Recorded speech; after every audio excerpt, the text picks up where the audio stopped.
एक बार स्वर्ग के राजा इंद्रदेव से क्रोधित होकर दुर्वासा ऋषि ने उन्हें श्राप दिया कि जिस ऐश्वर्य में तुम मेरा अपमान कर रहे हो वो तुमसे छिन जाएगा। दुर्वासा ऋषि के श्राप के कारण देवता कमजोर होने लगे और उनके मान सम्मान और धन में हानि होने लगी। पूरे स्वर्ग लोक में त्राही त्राही मच गई और वे सब मदद के लिए भगवान विष्णु के पास पहुंच गए। भगवान विष्णु ने देवताओं को समुद्र मंथन करने का उपाय सुझाया और बताया कि समुद्र मंथन से जो अमृत निकलेगा उस अमृत के सेवन करने से ही देवताओं की शक्ति उन्हें वापस मिल सकेगी। देवताओं की शक्ति इतनी कमजोर हो चुकी थी कि वे अकेले ही विशाल समुद्र का मंथन करने में सक्षम नहीं थे। ऐसे में देवताओं ने राक्षस के राजा बलि से मदद मांगी। राजा बलि ने इस शर्त पर मदद करने के लिए सहमति दी कि समुद्र से निकलने वाला अमृत में आधा हिस्सा राक्षसों को भी दिया जाएगा। समुद्र मंथन शुरू हुआ और मंथन में अमृत से पहले भयानक तेज वाला विष निकला। उस विष का पान करना राक्षस या देवता किसी के भी बस का नहीं था। विष के तेज से ही देवता और असुर मूर्छित होने लगे थे। इसलिए उस विष को पीने के लिए भगवान शंकर प्रकट हुए और उन्होंने विष को अपने कंठ में धारण कर लिया। विष को ग्रहण करते समय विष की एक बूंद राक्षस कली के ऊपर भी गिर गई, जिसके कारण उसका शरीर समाप्त हो गया। इसके बाद मंथन फिर से शुरू हुआ, जिसके परिणाम स्वरूप समुद्र से अमृत निकला। उस अमृत के निकलते ही देवता और असुरों में छीना झपटी शुरू हो गई। उसी छीना झपटी में अमृत की कुछ बूंदें धरती पर गिरी, जिसमें से एक बूंद राक्षसी कली के ऊपर भी गिरी। अमृत के स्पर्श से उसका शरीर वापस जीवित हो गया, किंतु वह भौतिक रूप में नहीं आ सका। अमृत के बंटवारे के लिए भगवान विष्णु ने मोहिनी रूप लिया और सारा अमृत छल से देवताओं को पिला दिया। तब से लेकर आज तक कली पुरुष धरती पर विराजमान है। वो अभी भौतिक रूप में नहीं आया है, परंतु वो अपनी शक्तियों से इंसान पर काबू पा सकता है। जितना पाप और गलत कार्य धरती पर बढ़ेंगे, कली पुरुष को उतनी ही शक्ति प्राप्त होगी। जब पाप अपने चरम पर पहुंच जाएंगे, उस समय कली भौतिक रूप में आ जाएगा और इंसानों पर राज करेगा। पाप के चरम पर होने और धरती पर एक असुर के राज करने पर भगवान विष्णु के स्वरूप कल्कि का धरती पर जन्म होगा। इस कहानी की लेखिका है सोनिया सैनी। अपने माथे पर आते पसीने को पोंछकर उसने पीछे मुड़कर देखा। स्ट्रीट लाइट की मध्यम सी रोशनी में उस पतली सी गली के दूसरे छोर तक उसे अपने पीछे कोई दिखाई नहीं दिया, किंतु अंधेरी रात में किसी के कदमों की आहट पिछले 5 मिनट से लगातार उसका पीछा कर रही थी। अनीता नाइट शिफ्ट खत्म करके अपने घर लौट रही थी। उसका घर मेन रोड से अंदर एक संकरी गली में पड़ता था, जहां तक कैब का पहुंच पाना संभव नहीं था। हर रोज की तरह उसने मेन रोड पर कैब रुकवाई और तेज कदमों से अपने घर की ओर बढ़ने लगी। रात के 2 बजे का समय था। हर तरफ गहरा सन्नाटा पसरा हुआ था। अचानक उसे अपने पीछे किसी के कदमों की आहट सुनाई दी। सूखे पत्तों पर किसी के कदमों से आने वाली कड़कड़ की आवाज उसकी नसों में अजीब सा डर भर रही थी। पीछे मुड़कर देख पाने की हिम्मत तो नहीं बची थी, लेकिन फिर भी उसने अपने डर पर काबू पाने के लिए एक बार फिर मुड़कर पीछे देखा। उसके पीछे रात के स्याहे अंधेरे के अलावा और कुछ भी दिखाई नहीं दे रहा था। 2-3 कदम आगे बढ़ाने पर एक बार फिर उसे लगने लगा जैसे कोई उसके पीछे पीछे आ रहा है।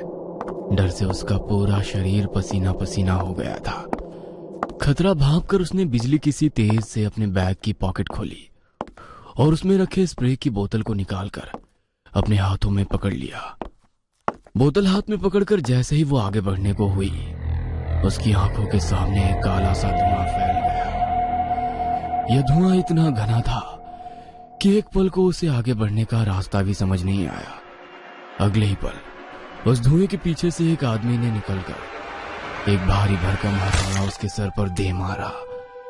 हथौड़े के उसके सर से लगते ही खून की एक धार सड़क पर बहने लगी। अनीता की आंखें इससे अधिक देखने के लिए खुली ना रह सकी और वो नीचे गिरकर बेहोश हो गई। उस व्यक्ति ने अनीता के सर पर एक के बाद एक दर्जनों प्रहार किए और निर्दयता से उसकी हत्या करने के बाद जोर जोर से हंसने लगा। अचानक ही एक धुएंनुमा आकृति उस व्यक्ति के शरीर से बाहर आई और धीरे धीरे एक विशाल दैत्य का रूप लेने लगी। 2 पल तक वह धुआं यूं ही दैत्य रूप में वहां खड़ा रहा और अगले ही पल वापस हवा में समा गया। अनीता को मारने वाला हत्यारा भी अपना खून से सना हथौड़ा संभालते हुए वहां से भाग निकला। अगले दिन हर समाचार की मुख्य पोस्ट पर अनीता की दर्दनाक मौत की खबर छपी हुई थी। अनीता की मौत पिछले कुछ दिनों में होने वाली 10वीं हत्या थी। कोई सीरियल किलर मासूम बेगुनाह लोगों को तड़पा तड़पा कर मार रहा था। मरने वालों के शरीर इतनी बुरी अवस्था में मिल रहे थे कि पुलिस के लिए भी जांच कर पाना कठिन हो रहा था। हर हत्या में कुछ बातें थी जो बिल्कुल कॉमन थी, जैसे मरने वाले सभी लोग सीधे सच्चे अच्छे इंसान थे। इन सभी की हत्या अमावस्या की रात को गहरे अंधेरे में हुई थी, खासकर ऐसी जगहों पर जहां कैमरा भी नहीं था, इसलिए कोई भी गवाह या सुराग नहीं मिल पा रहा था। आज फिर एक अमावस्या की रात थी। आधी रात को अपने आश्रम से निकलकर एक साधु जंगल की ओर बढ़ा जा रहा था।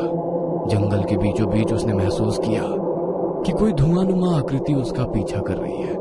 साधु ने अपनी चाल तेज कर दी और वो जल्दी से वापस अपने आश्रम की ओर मुड़ गया। कुछ दूर चलते ही अचानक एक व्यक्ति उसके ठीक सामने आकर खड़ा हो गया। उसकी आंखें खून की तरह लाल थी।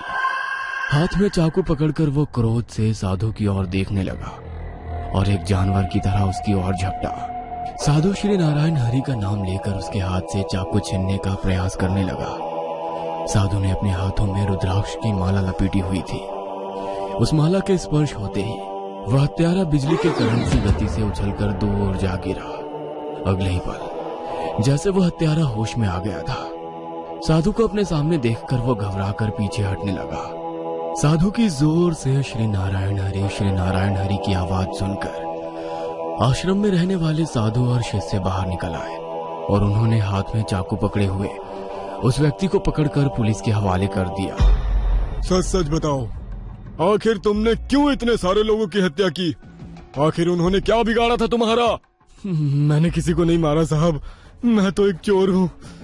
एक रात में चोरी करने के बाद शराब के नशे में धूत होकर अपने घर जा रहा था।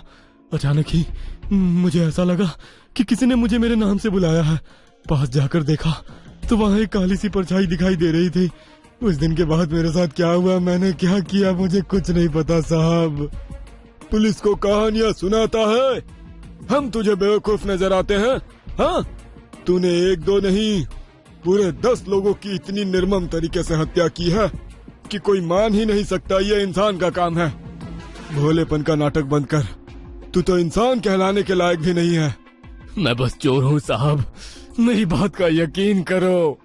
हत्यारा चीख चीख कर अपनी बेगुनाही की असंभव सी कहानी सुना रहा था, जिसे मानने के लिए कोई भी तैयार नहीं था। हत्यारा मुकेश अभी पुलिस हिरासत में ही था कि पुलिस के पास एक और जुर्म होने की खबर आती है।